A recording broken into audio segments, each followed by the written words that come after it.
अवैध दारू साठ्यावर पोलादपूर येथील दिविल गावात राज्य उत्पादन शुल्काची मोठी धडक कारवाई।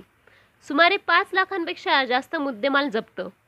पोलादपूर तालुक्यात मोठ्या प्रमाणात अवैध दारू विक्री होत असल्याचा मिळालेल्या माहितीच्या पार्श्वभूमीवर राज्य उत्पादन शुल्क विभाग अलिबाग यांनी पोलादपूर तालुक्यातील दिविल गावात अवैध दारूचा साठा मोठ्या प्रमाणात केला गेला असल्याची गुप्त माहिती मिळाली। या माहितीच्या आधारे राज्य उत्पादन शुल्क विभाग अलिबागचे निरीक्षक सतीश गावडे यांनी आपले सहकारी राज्य उत्पादन शुल्क महाड विभागाचे दुय्यम निरीक्षक प्रकाश दाते, दुय्यम निरीक्षक रश्मिन समेळ, सहाय्यक दुय्यम निरीक्षक अपर्णा पोकळे, सहाय्यक दुय्यम निरीक्षक निमेश नाईक, जवान कल्याणी ठाकूर, रिंकेश धुळे, रणजित माकुडे, सुनील घन, रचना मोहिते यांच्या सहाय्याने 2 घरांवर छापा टाकला असता गोवा बनावटीच्या 750 मिली वजनाच्या 230 सीलबंद बॉटल, 375 मिली वजनाच्या 10 सीलबंद बॉटल, 180 मिली वजनाच्या 1624 सीलबंद बॉटल असा एकूण अंदाजे 5 लाखांपेक्षा जास्त किमतीचा मुद्देमाल हस्तगत करण्यात आला। या कारवाईमुळे अवैध दारू विक्री करणाऱ्यांचे धाबे दणाणले असून